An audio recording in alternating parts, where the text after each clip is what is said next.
Welcome to a special edition of the Tyler's Place podcast. I'm Jim Cole, Sovereign Grand Commander of the Scottish Rite Southern Jurisdiction. Do you remember being a kid, lying awake on Christmas Eve, wondering if Santa would bring you what you had asked for, or hoping your mom or dad would really like the present you had made for them at school? Those were simpler times, full of excitement and joy.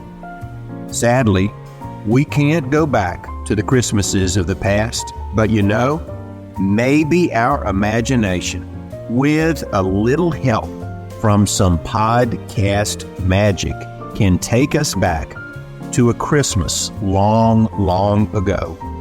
We can go back before cell phones, before computers, even before television. To help us with this magical event, we've gathered together some of your favorite Masonic podcasters, YouTubers, and even a few folks from here at the House of the Temple to bring you a very special holiday radio play, or I guess holiday podcast play to be more accurate. Charles Dickens' classic, A Christmas Carol, has been reminding us all of the true meaning of Christmas since 1843. Understand that Charles Dickens was not a Mason, neither was old Scrooge. But whether you've heard the story 1,000 times or never at all, the story of the ghosts of Christmas and Scrooge's redemption has a lesson for each of us. So, as you listen, we want you to go get the kids, turn down the lights, and get some hot cocoa. Or maybe play this in the car while you drive around looking at Christmas lights. Turn off all the screens around you and listen as we present this classic Christmas tale performed by our brother Masons from across the country, all coming together for one special holiday program.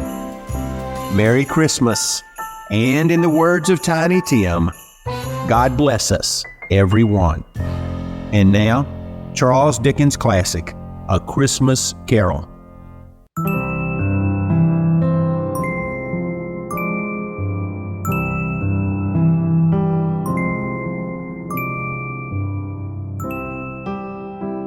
To begin with, Marley was dead. Make no mistake about that, he was as dead as a doornail. In fact, it was 7 years ago this very night, December 24th, Christmas Eve. Jacob Marley was an ornery old cuss in life, and when he died, no one really seemed to care. The only person who might have cared was his partner in the counting house business, old Ebenezer Scrooge. But if Marley was bad, Scrooge was worse. Scrooge was the meanest, tight-fisted old miser anyone ever knew. Never a smile or a kind word for anyone. Now, if you look down the street there, you'll see Scrooge and Marley's counting house for you youngins. A counting house is a place where people help keep track of other people's money. Even though Scrooge and Marley were very good at what they did, their counting house was a ramshackle building because neither Scrooge nor Marley wanted to spend money to keep up the place. And even after 7 years dead, Marley's name is still on the door because Scrooge was too cheap to have Marley's name taken off the door. Look there in the window. You see that man all wrapped in blankets? He's got 2 winter hats on his head and holes in his gloves. You see there? That's Scrooge's clerk, Bob Cratchit. Bob is a lovely fellow, got a nice wife, 2 little boys at home, and I'll tell you, I don't know how they get by on the little that Scrooge pays him. Uh-oh.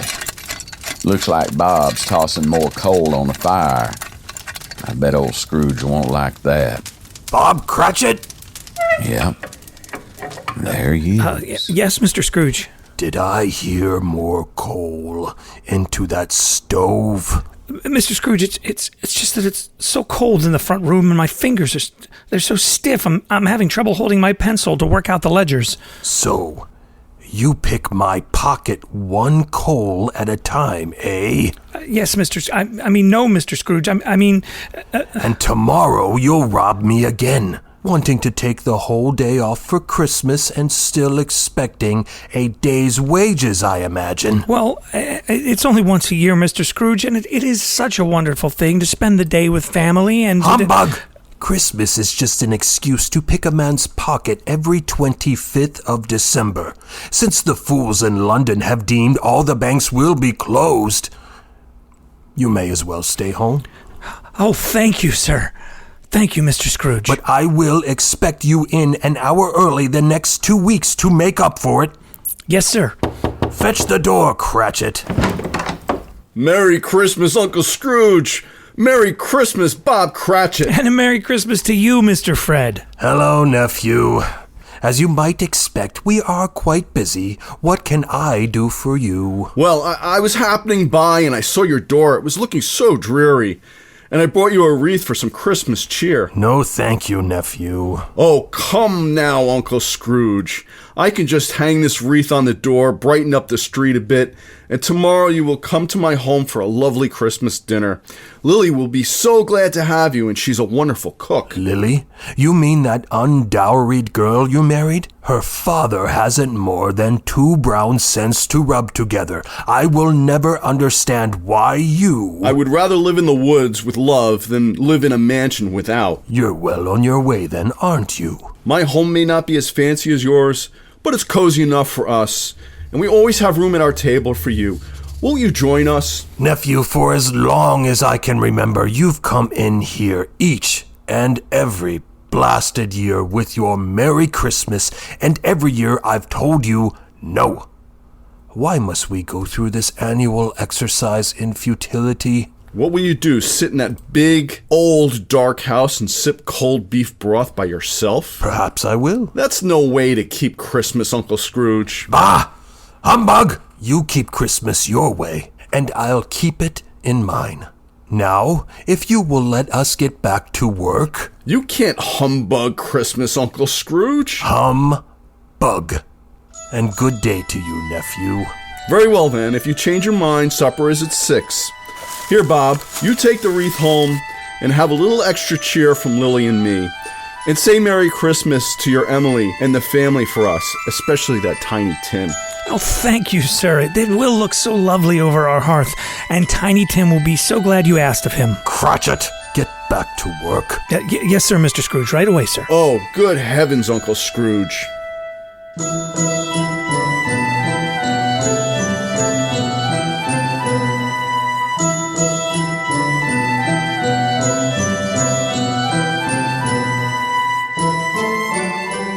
Didn't I tell you Scrooge was bad? Kind of makes you wonder what happened to a fella to make him so dang mean, doesn't it? Well, that evening, the minute the clock struck 6, Bob Cratchit closed up the office and was gone in a flash. Ebenezer Scrooge started his walk home in the dark, all alone on Christmas Eve.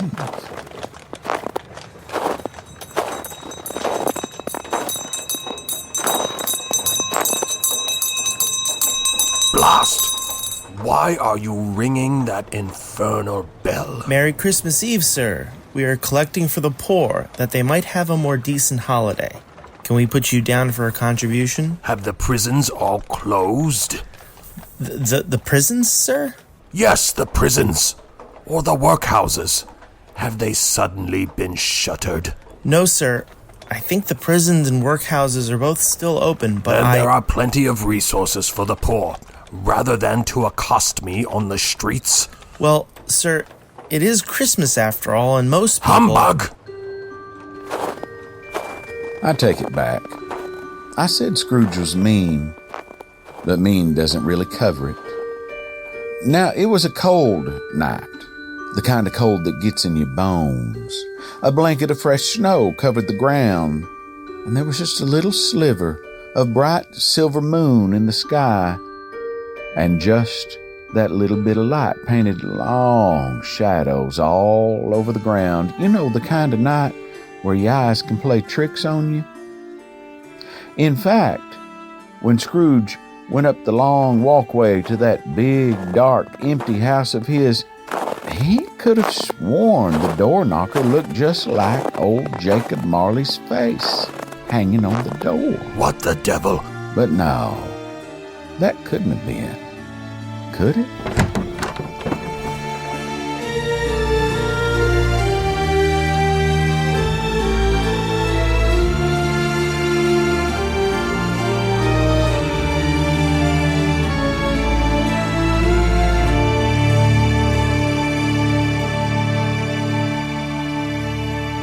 Scrooge kept the house as dark as he could because darkness was cheap.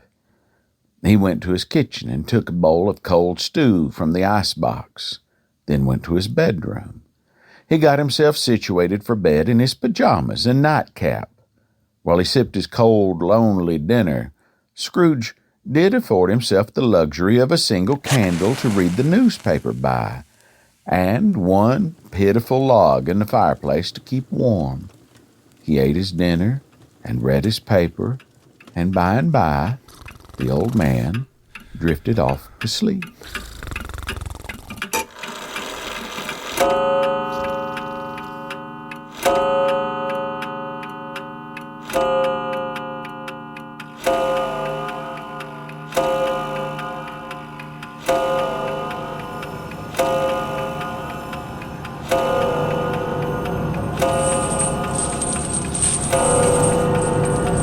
Ebenezer Scrooge! Ebenezer Scrooge! Who are you? What do you want with me? Ask me who I was. Who were you? In life, I was your partner, Jacob Marley. Jacob! But you're dead. You died 7 years ago. 7 years, this very night. Humbug! You doubt your senses, Ebenezer? I do indeed. Every little thing affects them. You can't be a ghost. You could be a disorder of the stomach playing tricks on my mind. Maybe an undigested bit of beef, or an underdone potato. There may be more gravy than grave about you, whatever. You will believe! I believe you! I believe you are Jacob Marley. What do you want of me? Why does your ghost walk the earth? Why are all those chains wound around you? This is the chain I forged in life, link by link and yard by yard. I must walk the earth and carry this heavy chain with me. Look closely, Ebenezer. Keys and padlocks? Ledgers and purses? Cash boxes? Yes, and you too are forging a chain.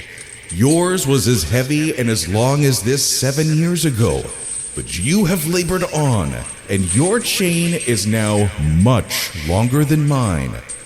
For 7 years, I have not rested. But you were always a good man of business, Jacob. Business, faith, hope, charity, mercy, benevolence, they were my business, and I neglected them. And each and every chance to help my fellow man and add another link to this burdensome chain. Have you come to take me then?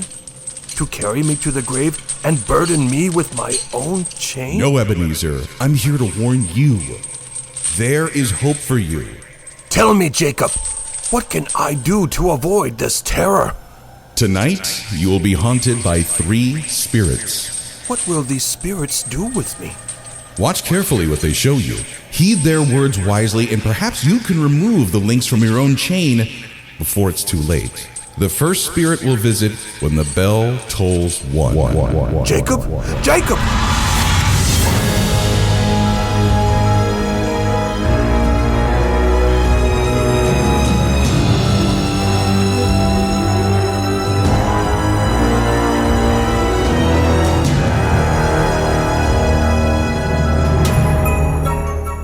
Ebenezer Scrooge woke up in his chair just the same way he'd fallen asleep.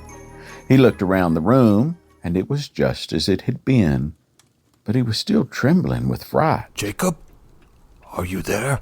Scrooge settled back into his chair and tried to get himself back to sleep, but then...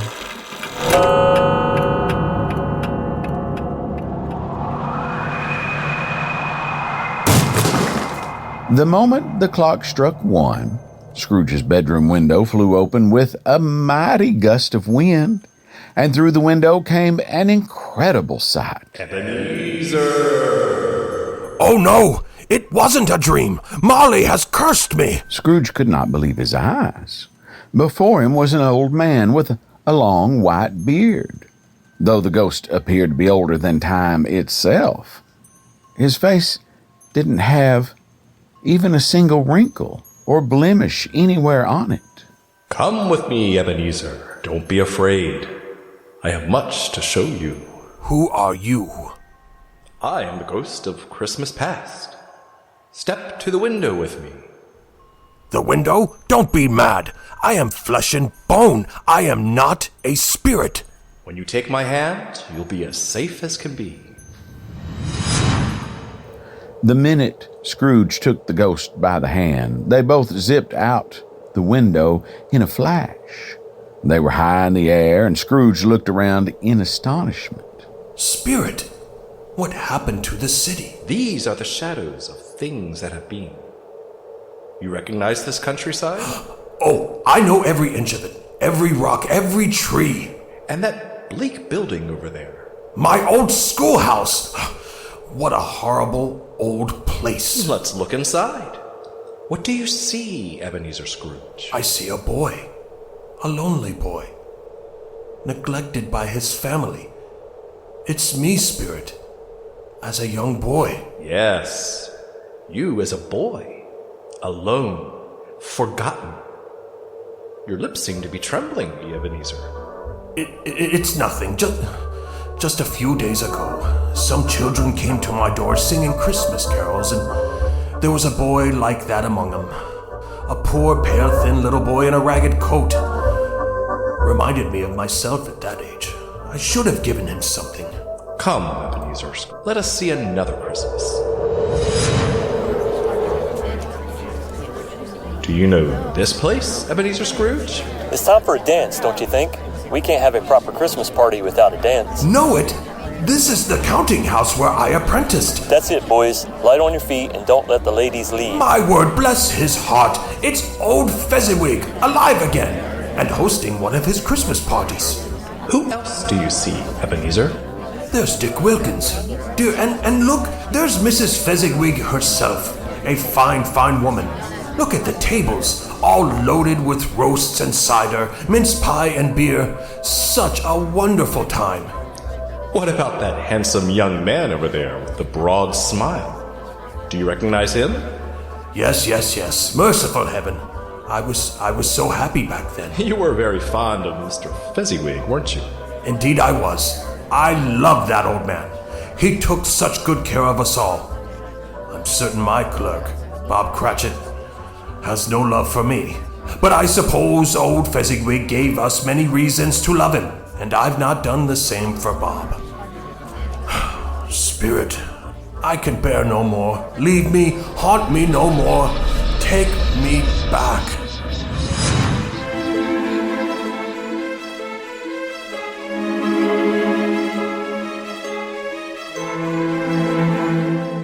In a flash of light and a gust of wind, Scrooge found himself sitting bolt upright in his own bed. For a moment, he thought it might have been another dream, but then he saw the curtains rustle ever so slightly, and he realized the window was still open. He crept from his bed and slid the window shut, just as...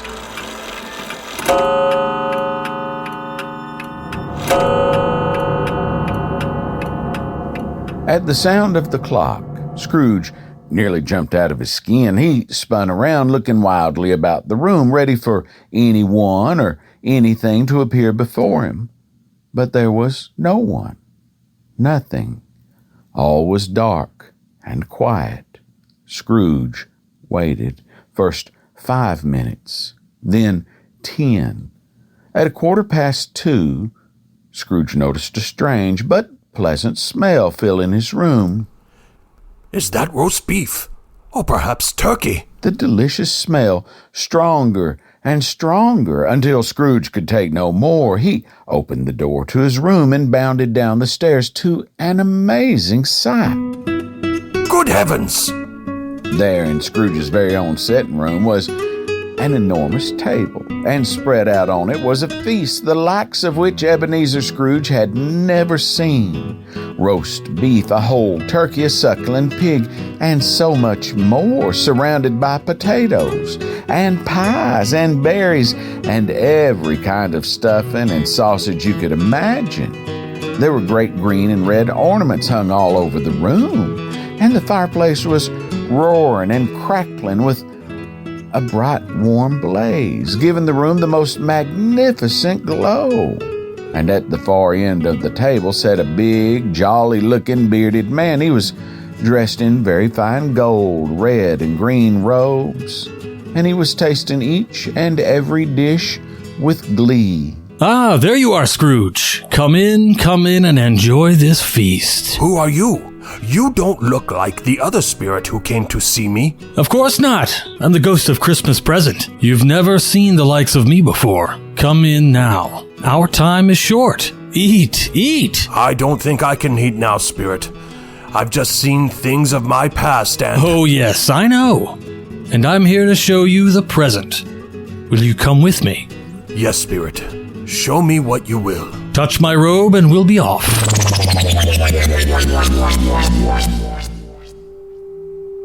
Where have you brought me, spirit? A humble dwelling on a humble street. Yes, I see that. Yet there is much happiness there. Who are these people? Who's that woman? These are the family of your clerk, Bob Cratchit. That's his wife, dressed in her worn-out gown. She's setting the table for Christmas dinner, and there, helping is her daughter, Belinda. And the young man with the fork and the stuffing, that's Master Peter Cratchit. And then there's two little Cratchits. Look, Scrooge, more of the family has arrived. Why, bless your heart alive, Martha, my dear. Merry Christmas to you. Merry Christmas, Mother. Where's Father? He's been to church with Tiny Tim. They'll be along directly. How is Tiny Tim? Is he any better at all? It's tough to say, I'm afraid. He has good days, then not so good days. Oh, look! Here comes your father with Tiny Tim now. Merry Christmas, everyone. Martha, my, we have missed you so. Merry Christmas, Father and Tim. Merry Christmas, Martha. And how did Tim behave in church, Bob? As good as gold, of course. I like church, Mother. They sang the nicest songs. Well, I hope you both worked up an appetite. Dinner is ready. Come take your places now. There's plenty. Stuffing and dressing and plum pudding for all of you. Martha, you take care of Tiny Tim. Of course, Mother, and I will make sure he eats plenty. Shall we say grace? Our Father in heaven, we humbly ask for your blessing and Spirit, for your care and protection. What is wrong with Tiny Tim? Bob has been your clerk for several years. I'm surprised you don't know. Please, just tell me now. The boy is sickly. Has been since birth. He is lame and often has breathing troubles. His health is a constant worry for Bob and his wife. Tell me, Spirit, will Tiny Tim live? I see a vacant seat at the table and a little crutch without an owner, carefully preserved. Oh, no, kind spirit. Say he'll be spared. Say he'll live. If these shadows remain unaltered by the future, Ebenezer, this will be his last Christmas. Unless something changes, the child will die. No! The power and the glory forever. Amen. Amen. And a Merry Christmas to us all, and God bless us. God bless us, everyone. Scrooge felt his throat tighten and could feel tears welling in his eyes. Here was a family whose clothes were worn, and their home was little more than a cracker box. Scrooge knew too well what little he paid Bob Cratchit, and knew this family barely had 2 spare cents to rub together. Yet here they were, happy and celebrating the joys of Christmas. Scrooge felt an enormous hand on his shoulder. Come, Scrooge. There is more to see. We must go quickly.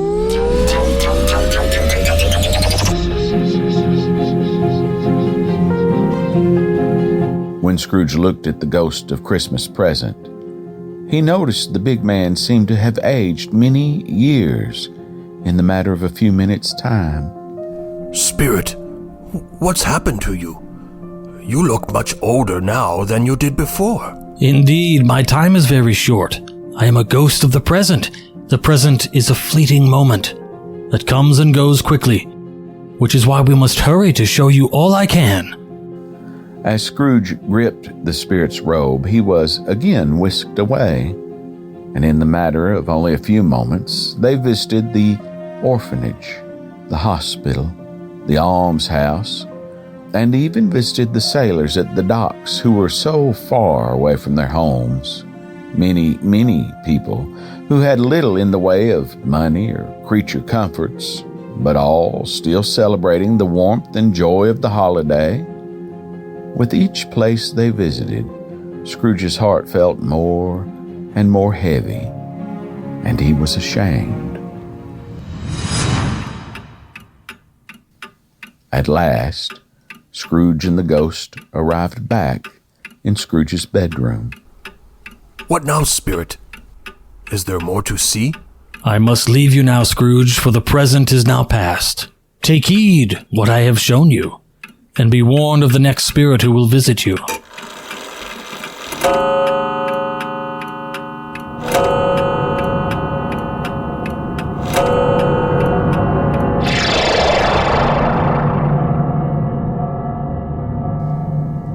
As the clock was striking 3, right before Scrooge's very eyes, the ghost of Christmas Present faded away into nothingness. Scrooge ran from his room and down to his sitting room. The feast, the fire, the decorations had all vanished, as if they'd never been. No sooner had the clock chimes finished ringing out than Ebenezer Scrooge felt an icy chill overtake the room. He was shivering and could see his own breath making clouds of steam in the cold air as he crept back up the stairs from his sitting room to his bedroom. As Scrooge crossed the threshold of his room, before him was as frightful a sight as he'd ever seen. It was a hooded figure, dressed in a black cloak, and in one bony white hand, the figure held a well-worn handle of a long, mean-looking scythe. Even though it was pitch black in the room, the blade of that scythe was so sharp, it was somehow gleaming in the very darkness. What spirit are you? The spirit did not make a sound, but approached Scrooge in silence. The dark figure moved along the ground on a cloud of mist, as if it were floating. Pray you speak. I've been shown the past and the present by you, spirits. Are you sent to show me what is yet to come? The spirit said not a word, but extended the ominous-looking scythe and motioned for Scrooge to take hold.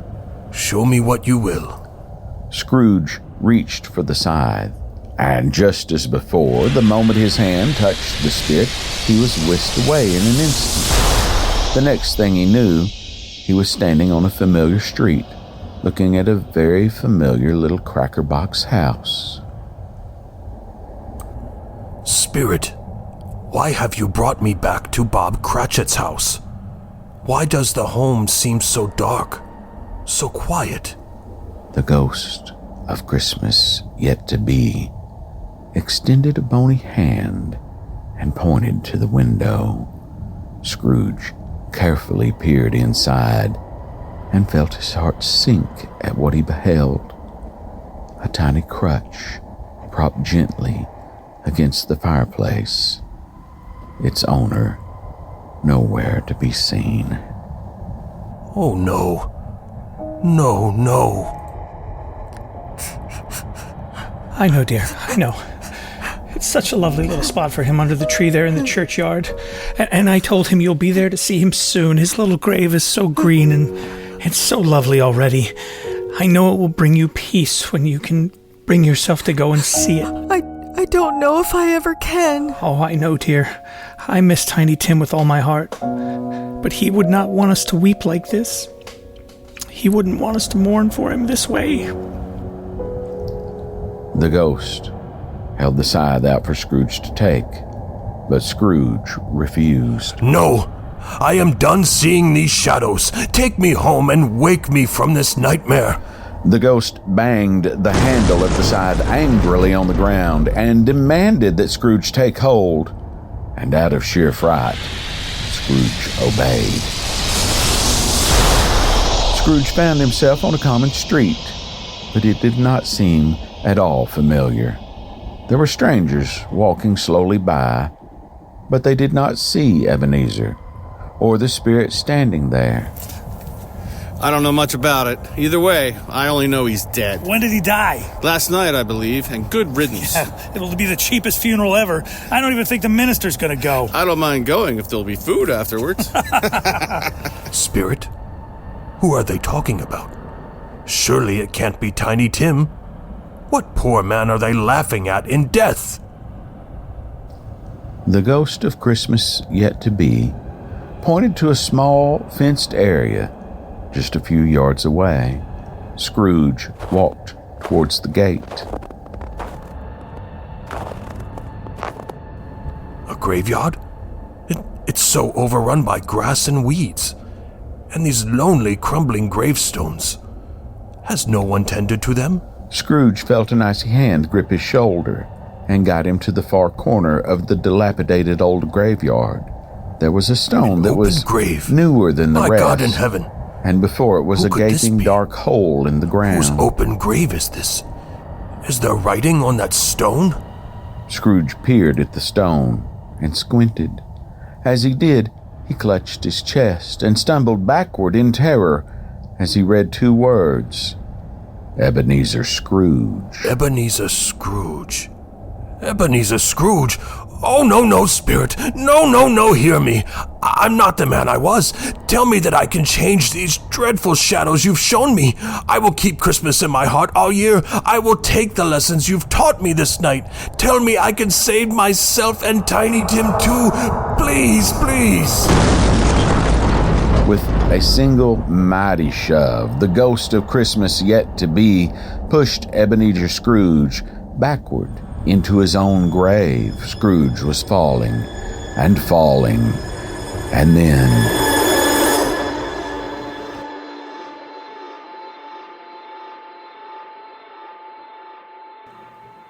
Scrooge sat up and found himself in his own bed. The sun was shining brightly through the open window. What day is it? What day? Scrooge rushed to the window and looked out. There were people in the streets carrying packages and rushing about. You there, young man! Me? Yes, you. What day is it? Day, sir? Yes, what day is it? It's Christmas Day, of course, sir. Christmas? Oh, thank God I haven't missed it. Merry Christmas, young man. Merry Christmas. And to you as well, sir. Young man, would you like to earn some Christmas money? I will pay you well if you go down to the poulterer and fetch him. Tell him I want the biggest, fattest goose he has, and I will pay double the asking. I will pay you that much for making the trip. Yes, sir, right away, and Merry Christmas. Yes, it is. It is a Merry Christmas. With the vigor of a man half his age, Scrooge got dressed in his finest clothes. He filled his pockets with every penny he could carry and rushed out the door. You there? Are you still collecting for the poor? Yes, sir, and the prisons are still open. Ha! Never mind that. Here, this should help. Thank you, sir. Thank you. If you come by my office tomorrow, there will be even more. No business today, though. It's Christmas after all. Merry Christmas, sir. Merry Christmas. Yes, it is a Merry Christmas. Scrooge was practically skipping down the street, reveling in all the sights and sounds of Christmas. He met the poulterer and had the young man deliver the fattest goose in town to a very specific address. Then Scrooge hurried to a small house not too far from his own. Uncle Scrooge? Fred, is the invitation to Christmas with you and your beautiful bride still open? Yes, of course it is. You've been right all along, dear nephew. I have not kept Christmas in my heart, but I have been shown things that have made me realize, well, I will be keeping a Merry Christmas every day. Uncle Scrooge, come in and join us by the fire. This will be the merriest Christmas of them all. Scrooge spent the day with his nephew and wife enjoying fine home-cooked meals, hot meals. They went to church, and Scrooge gave every child silver coins. Then he emptied his pockets into the collection plate. No one had ever seen anything like it, least of all from Ebenezer Scrooge.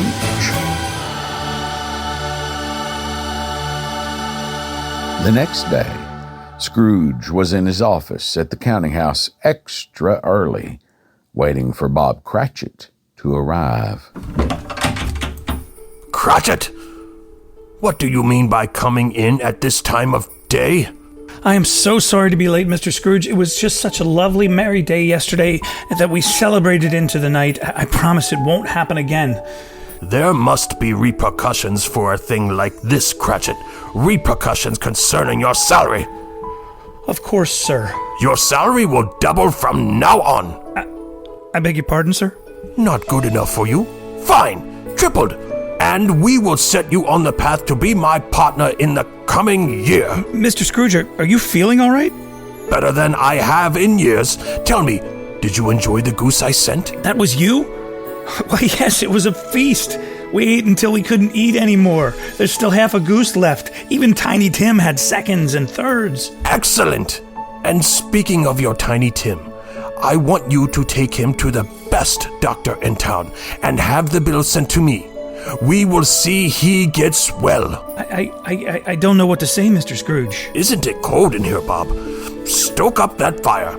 Heat it till the chimney glows before you do a single bit of work.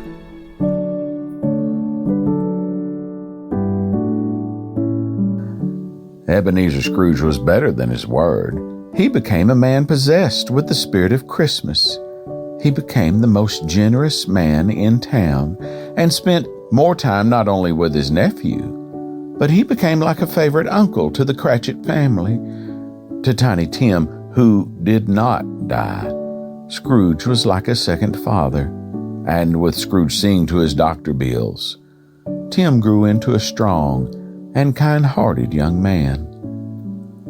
Scrooge never again saw any spirits, not even his partner Jacob Marley. But in town, even to this day, it is said that no man could keep the spirit of Christmas as well as Ebenezer Scrooge.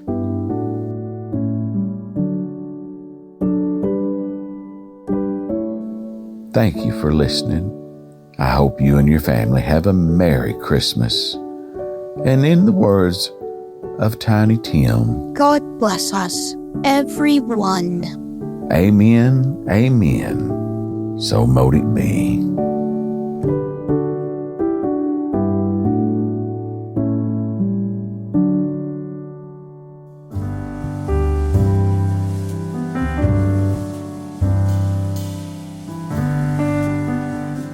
This is Maynard Edwards, 33rd Degree, producer of the Tyler's Place podcast and producer of this special holiday presentation, which we really hope you have enjoyed. This has been a first-of-its-kind collaboration between some of your favorite Masonic content creators, each taking a part in telling this classic story. Our narrator, worshipful brother Hank Griffin, host of the You've Been Hanked podcast. The voice of the Scottish Rite Journal podcast, and also a host of the Tyler's Place podcast, as the voice of Ebenezer Scrooge, Brother Matt Bowers, 32nd Degree. As the voice of Jacob Marley, worshipful brother Michael Arce, host of the Craftsman Online podcast. One of the knights from the Masonic Roundtable podcast, Brother John Ruark, as the voice of the Ghost of Christmas Past. Another knight of the Masonic Roundtable and the host of the Whence Came You podcast, the one and only Robert Johnson as the voice of Christmas Present. as the voice of Scrooge's nephew Fred, Brother Lee Justo from the YouTube channel The Secret Life of Huguenot Lodge number 46. Yours truly in the role of Bob Cratchit, and stealing the show as Tiny Tim, Young Master Woodrow Griffin. We also heard the voices of Brother Sennett Foudy, Brother Chris Rooley, Brother Roger Outen, Brother Griffin Thurfield, and Nicole Bowers. Special thanks to our Sovereign Grand Commander, Brother Jim Cole, Scottish Rite Director of Membership Services, Brother Dean Alban, and of course, thanks to each and every one of you for listening and for making this possible. I hope you have a Merry Christmas and all the best in 2024.